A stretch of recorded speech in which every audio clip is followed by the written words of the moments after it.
Hello, everyone, and thank you for joining us this afternoon for the University of Regina's 2024 Alumni Event virtual speaker series. So my name is Randy Linton.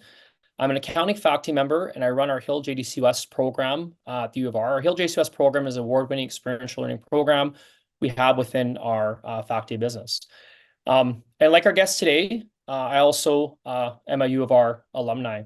So before I introduce our speaker today, I'd like to acknowledge that the University of Regina is situated on the territories of the Nukahuk, Yakwak, Unush, Iapok, Dakota, Lakota, Nakota, and the homeland of the Métis Michif Nation.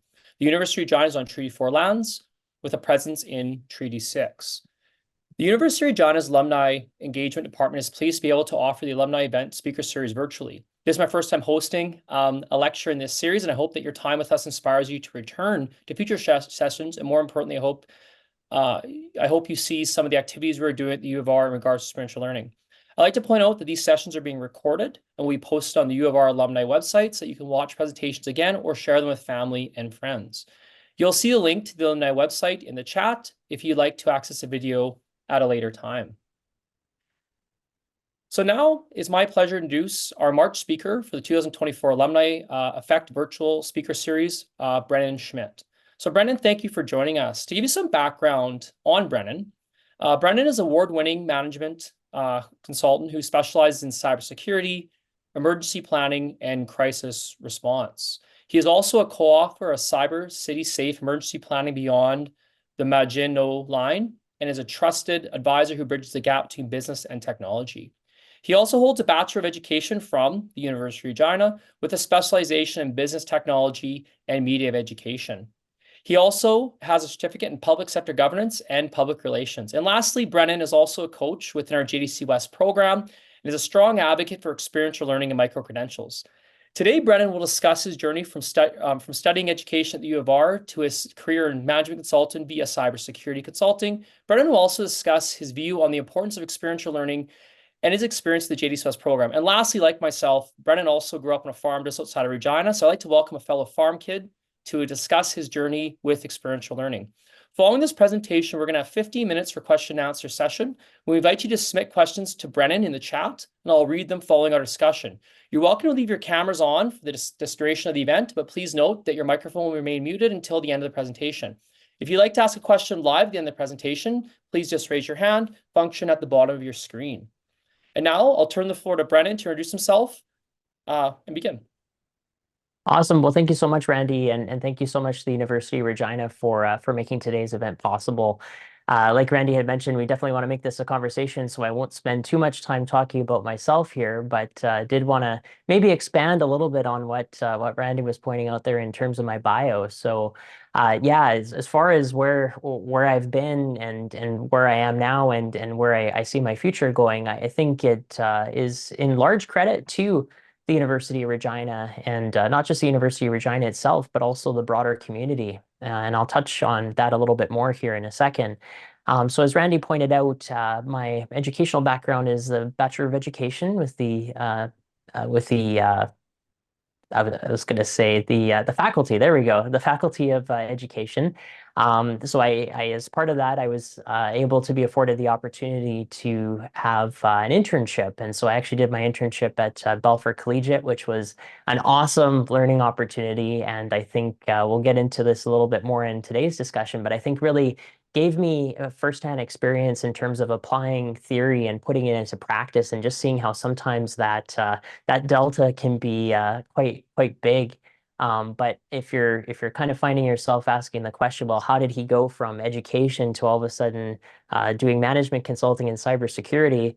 I think the short answer to that question is really it all comes down to, I think, JDC West. Actually, Randy, I was thinking back to how I first ended up getting an offer for Deloitte, and actually it was because of JDC West, and it was I think a introduction by one of my coaches, if I recall correctly. And they said, hey, you need to meet up with this person and go for coffee with them and just see what kind of management consulting opportunities there are. That conversation ended up turning into multiple over a series of years, admittedly, while I was with the government of Saskatchewan in communications.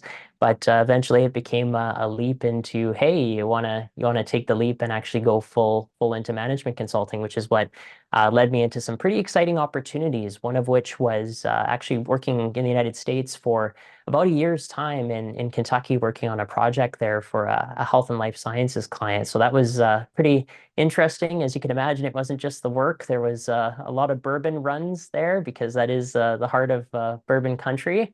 And it was just really cool to just be able to immerse myself in that portion of the country and just really learn what it takes to apply some of those concepts. So yeah, really excited to be here, and yeah, looking forward to keeping up the discussion. Awesome. Well, thanks, Brendan, for joining us. We're excited to have you today. And I guess we'll just start our first question. I was like you at one point. I was a small town kid and I graduated grade 12 and I decided to come to the U of R. So what first inspired you to study education and come to the University of Regina in education?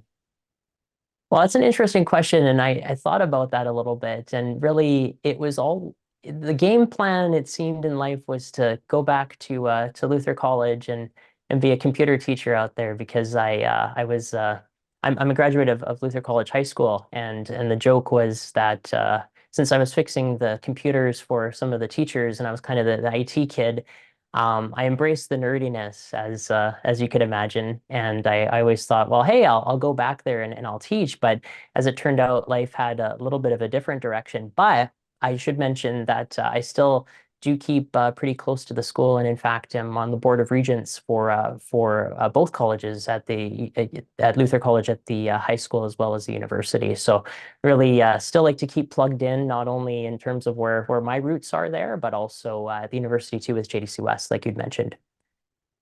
So maybe to follow up a tiny bit on that, once you were in education at the University of Regina, why did you hone in on the area you picked with technology media education outside of maybe wanting to do that when you're seeing role models to follow after? What really inspired you while at the university to kind of shift from maybe elementary education or high school education to focus on that specialization?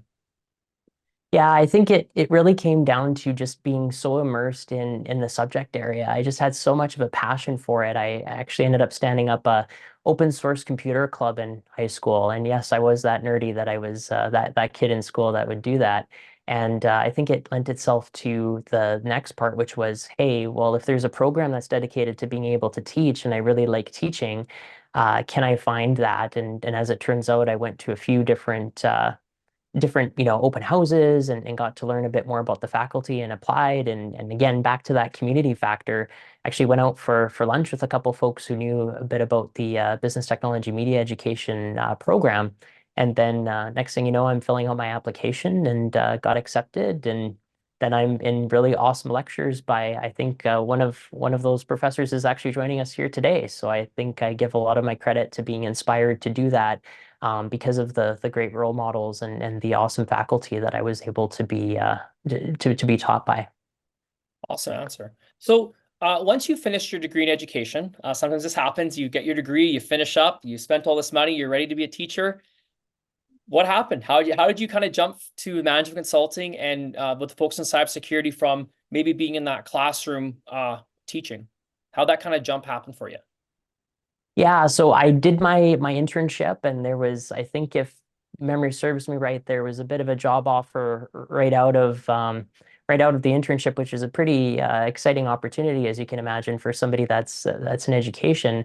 And as life would have it, in parallel to that, I also had an opportunity from the government of Saskatchewan to continue along with communications, which is part of why I made sure that I did some public relations there too with the University of Regina with continuing education. But really, I think to answer your question there, Randy, it was all about just making sure that I was just always hungry to learn different things. And even though I ended up going on a bit of a different path, I still try to keep as connected as I possibly can to not only the U of R, but also to my my roots, especially at the high school. Awesome.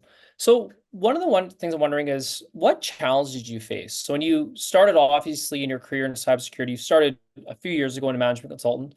When you shifted focus, so you went from what you learned in university, what you kind of always saw. I don't imagine you took too many cybersecurity classes growing up in rural Saskatchewan, et cetera, going to Luther. But what did you face for struggles when you tried to jump over? And what challenges you face pursuing that career in cybersecurity? Yeah, well, I think it all comes down to that delta. I think that we often experience, especially early on in our careers, where we have these expectations of things, and then all of a sudden there's the here's what I learned in a classroom, and then here's what in actuality things look like in practical application.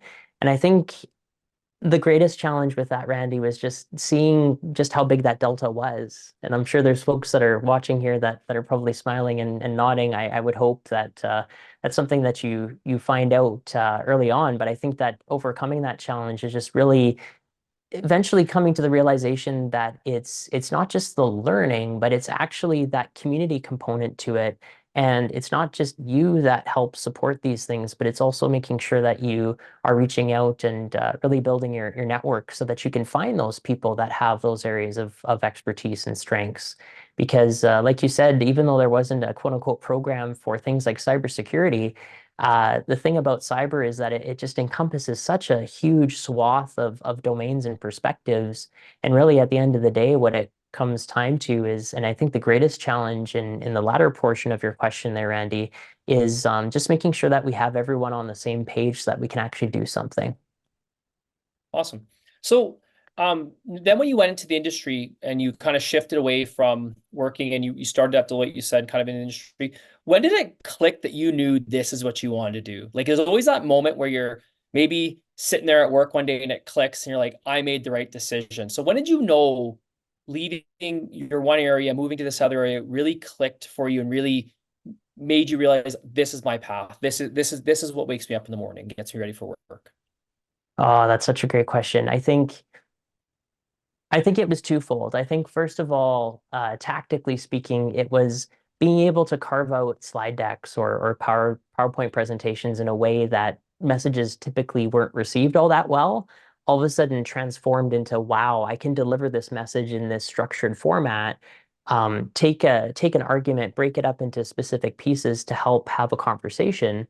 And then the other side of that I think really clicked for me too is just the challenge of being thrown into doing a whole bunch of things that I otherwise wouldn't have done. So as an example, I'll never forget where one of our leaders came into the meeting room and said, "Hey, I need a cost model developed." And I'm just like, "Okay, well, I guess we'll figure this out."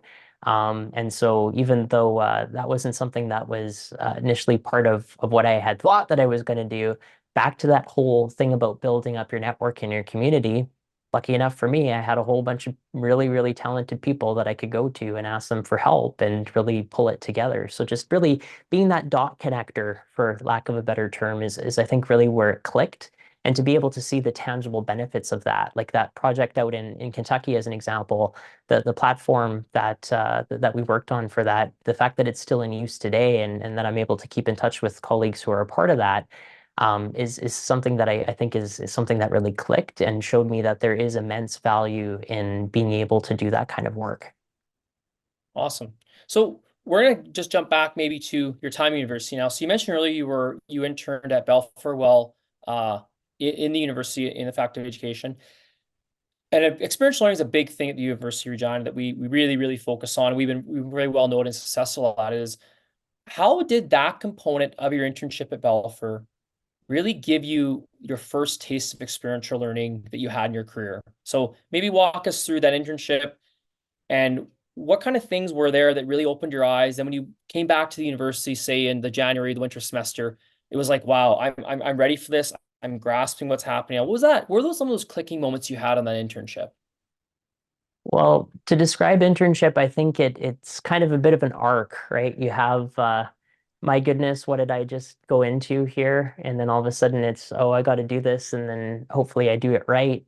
And I think once you get past the overwhelm, and especially once I got past the overwhelm, I had an absolutely incredible supporting teacher where it was just, open book where, hey, I've got these resources available and you can pick and choose what's available to you. And I thought that was incredibly helpful, especially since there was a little bit of a hiccup with my internship. We originally were on, not to make this a discussion about Mac versus Windows, but as it turns out, I had initially thought that I'd be teaching in a Mac lab. And then when I get there 2 weeks before the semester starts, it ended up getting converted to a PC lab. So there was a bit of interoperability that kind of came into play there that we had to account for. But I think to your question, Randy, it was just really learning how agility and flexibility is just something that's so important. And while we talk about it, there's a big difference between something that you talk about and the actual application of it until you're put into that scenario. And I think that that's really what the magic is of experiential learning and being able to have a safe opportunity and space to be able to do so. So one thing I ask you too is when you get a little older and you go back and see teachers, did you how many times did you mistakenly call your intern person helping you by their first name versus their Mr. name or Mrs. name?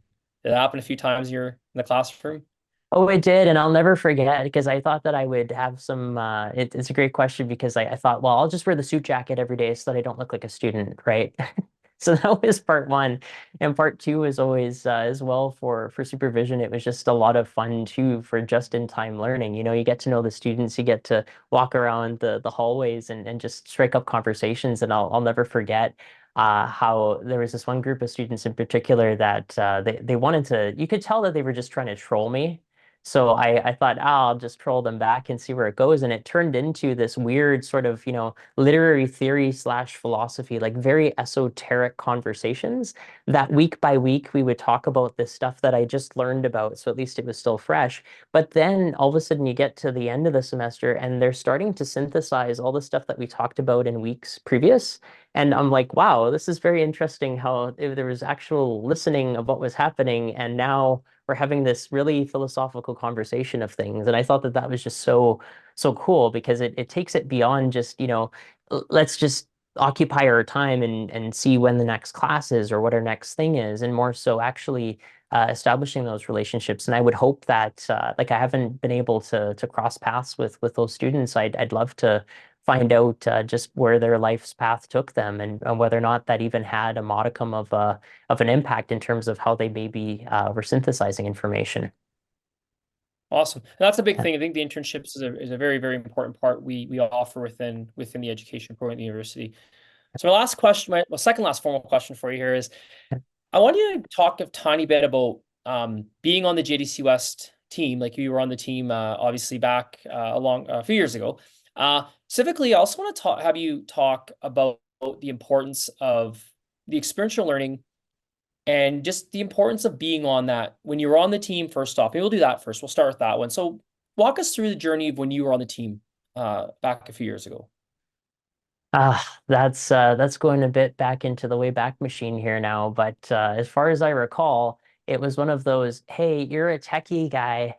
We need somebody who has your experience, and let's see if we can get a couple other team members, and you can all come together. And maybe just as a bit of backdrop here too, Randy, I'll maybe make mention of this to those watching who may not be familiar with JDC West, especially for the academic discipline.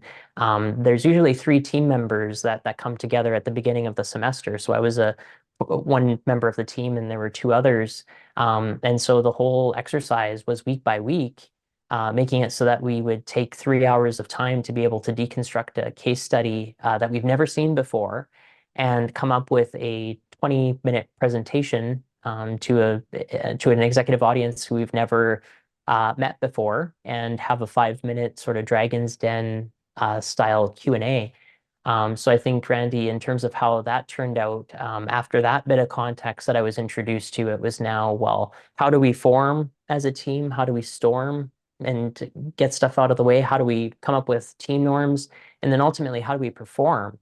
And I think as we went week by week and not only learn from each other as a team, but also really learn from our mentors and coaches, I think that that was a really hugely transformative moment, because even just looking back on that week by week and what we learned and what we were able to synthesize from that really helped us, I think, succeed. Because I understand for a while there wasn't a lot of placement for that discipline, but we ended up getting second as the team overall out of handful of universities. So I think that that was pretty exciting, but really taught me how it's just so important to be able to pull all that stuff together.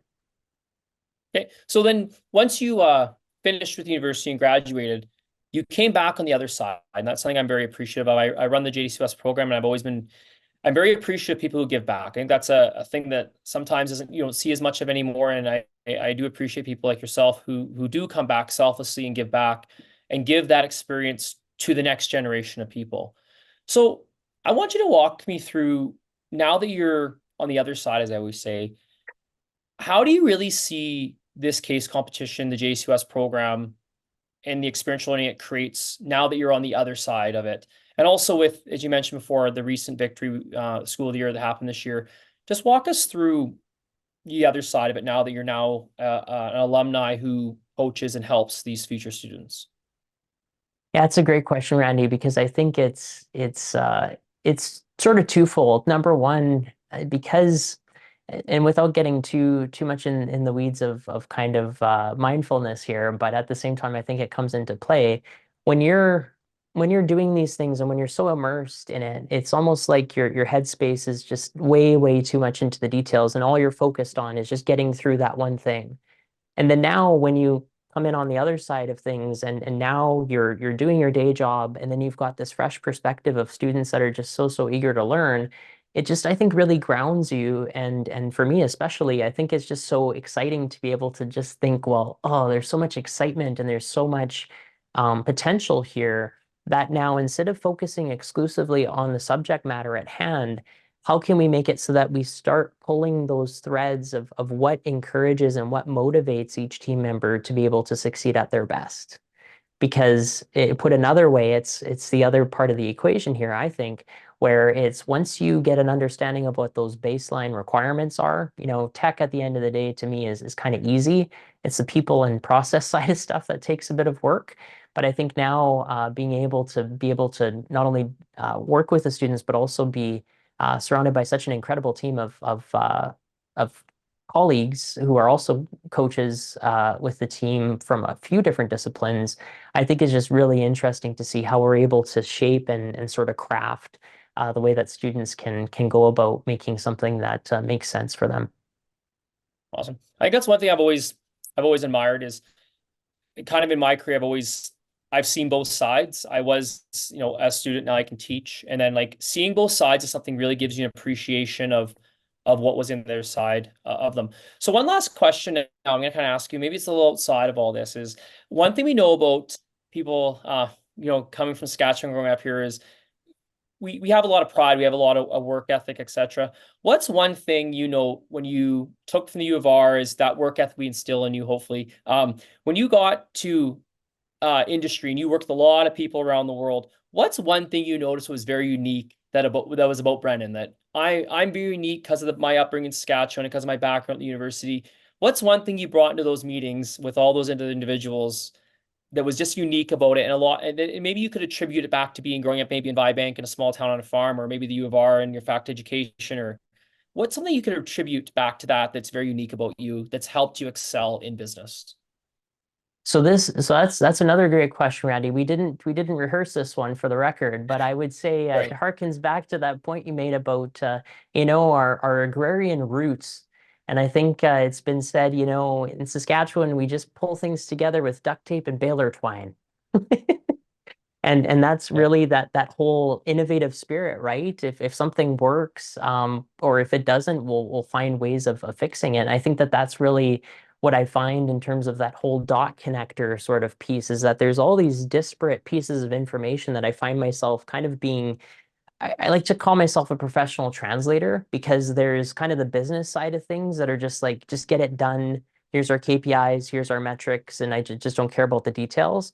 And then on this other end of the equation, there's the technical folks who are just very entrenched in what the details are of things. And so I kind of find myself being that middle person that's brokering the conversation between each, which I've discovered is a very interesting niche that isn't all that common.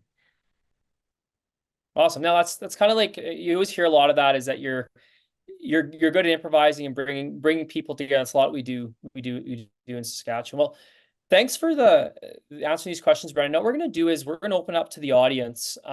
So what basically we're going to do here for a few minutes is, if anyone has any questions, they can post them in the chat, or if they have a question, they can raise their hand and unmute their microphone. and ask Brennen any questions they have to start here. Okay, I got one question here for you. First off, with the university right now, what's something you would see that you would like to see that we could add, for instance, or something unique that maybe the university doesn't have right now that you'd love to see, that to say, hey, this is my university I went to, and this is something really cool we've created at this university.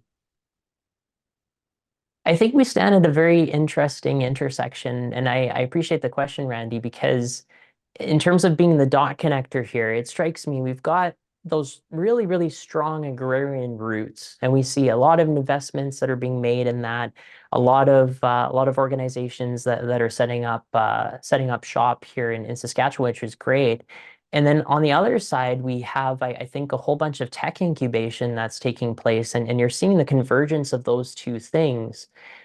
I think in terms of what could propel us to that next part, I really think that, just being totally biased here, but I think cybersecurity kind of as that overarching umbrella and positioning it as that business enabler to make it so that, let's say, agriculture technology or financial technology, fintech, whatever falls under that umbrella, I think Saskatchewan's very uniquely positioned to be able to bring those folks together. And I think that if we could do something where we can connect those dots, I think that we have ourselves quite a competitive advantage. Awesome. Great answer there, Brennan. Alec has a question here. Hi, Brennan. It's great to see you. And every once in a while, I see Brennan on a plane somewhere going to Kentucky or somewhere else, and it's always good to connect with you. I think I taught you probably a dozen years ago or so. So it's great to see you here today. My question is around teaching the value of a BEd, for instance. And I'm thinking of this in light of a day where there's a teacher job action, for instance, and my kids are home today. And it's somewhat less appealing to be a teacher today, at least a K to 12 teacher. But a lot of what you do from what I followed you, whether it's your books, your lectures, your workshops, is teaching, right? Teaching related. And there are so many occupations today that incorporate pedagogy in them, and they're not necessarily K to 12 teaching. So I think over the years, the Faculty of Education has contemplated the value of, say, a non-K to 12 BEd of some sort. So maybe something that doesn't even have an internship, or something that is geared to professionals to get some of the value of what you might learn in teaching, not just K to 12, but also adult education, and then going into fields that would be related to that, whether it's staff trainer or things that you're doing. So I just wanted to get your thoughts on that idea. Like, what could be the value of a BEd in a future world where K to 12 teaching can be less appealing, but the idea of teaching is still being valued in other professions? So just wanted to get your thoughts on that. That's a great question, Alec, and I have to say, before answering that question, you I think stand out as somebody who inspires me for what I do today, because I always remember following your tweets, or whatever they're called now. But I'm setting off on a jet plane and going and presenting. So I just want to thank you for being so public about that, and advocating for an area that you're clearly so passionate about, and I think that we need to be paying attention to. I think, to your point about the transferable skills, and regardless of whether or not it's an actual BEd program, if we just focus specifically on the capabilities, 100% agree with you that really, when you think about, if you were to do an inventory of all the things that teachers do and apply that in the business context, you've got project management. Classroom management is people management. There's all these linkages that you can make between these things. And I know, as somebody who does talent acquisition, if I had somebody who was a teacher that was looking to maybe get into a different area, I know that the baseline requirements are already covered by virtue of the fact that they have that teaching experience. So I think you're definitely onto something, and I think that we've reached that point in time where we might have to start exploring what that looks like, especially when we start thinking about how cross-disciplinary and how cross-functional this looks. Awesome. Yeah, great response. Thanks, Brennan, and best of luck to you. Thanks for being here today. Thanks so I think much. something to even add to that is I tell a lot of students when you're in engineering or mathematics or biology or accounting, you're only going to do that for maybe 5 or 6 years of your career. When you get later on, you're about managing people. And with technology today, I can learn a lot about accounting and engineering at a certain level on my own. It's the managing of people. And I think that's where education, for instance, is such an asset for people to have, because what you do as a teacher is so much more than what people a lot of times see. So I always tell people your degree is kind of getting you from year 18 to 22.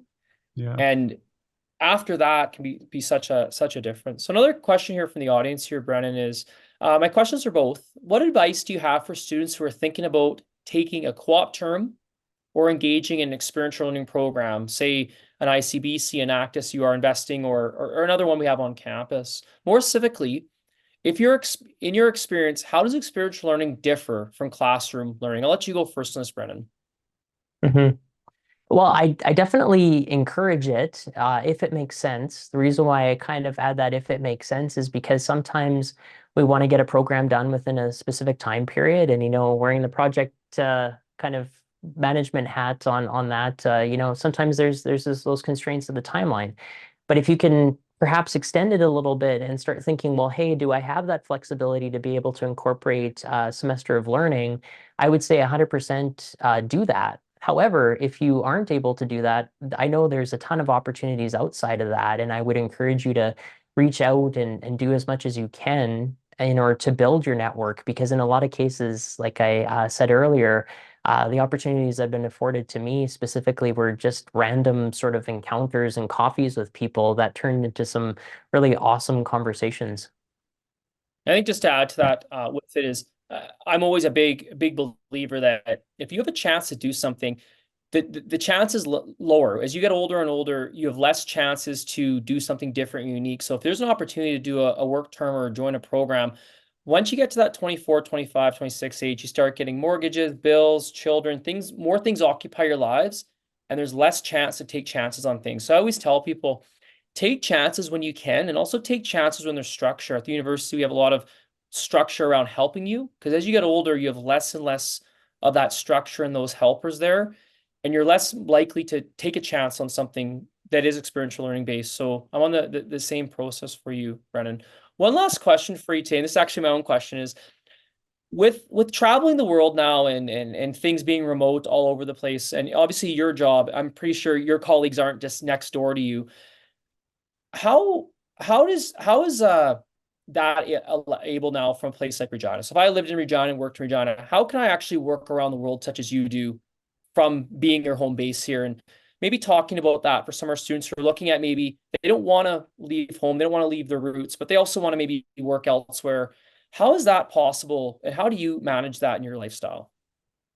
Yeah, so I think what's interesting about the pandemic and what it opened up in terms of opportunities is there's a lot of staffing companies that are made available where you can, like in my case, work for a company based out of the United States, and the headquarters is actually in Reston, Virginia, and that's why I go to that area so often, is just because that's where it's at. But in terms of how that actually takes place with taxes and all that fun stuff, really it comes down to having those kinds of companies that can do the staffing and just fully allocate people to those kinds of companies. So I would just encourage folks to say that, hey, if you are looking for an opportunity that's in a different country, and again, back to that whole let's have a conversation, what's the worst that can happen mentality. What if you were to ask them and say, well, hey, if this doesn't work with your existing business model, did you know that there's actually a staffing company that you could have in place? You may not need to set up a subsidiary and all that fun stuff. You just pay them a check. They look after all the taxes. Everything's cool. And you can just be able to grow your business, kind of like what the company that I work for does. So Awesome. that's what I'd say. So the pandemic, it did open up a lot of doors, and I think it's one thing I always tell people is there's lots of opportunity to work here, elsewhere, with the new world we have. Well, I appreciate you taking the time today, Brennen. It was very engaging listening to all your answers to the questions. Thank you for everyone for joining us, staying true to the conversation. Thank you, Brennen, for sharing your story and your time today. A video recording of today's Alumni Effect will be posted on the U of R alumni section of our website. A link can be found in the chat. Feel free to share the link with your fellow family and friends. And don't forget to check the University of Regina's website and our alumni social media channels for information about upcoming events in this series and more. Our next Alumni Effect speaker will be on April 23rd, 2024. Stay tuned for more details to come on the alumni website. And then, until then, take care and thank you for tuning in. Awesome. Thanks so much, Randy. Thanks so much, everyone.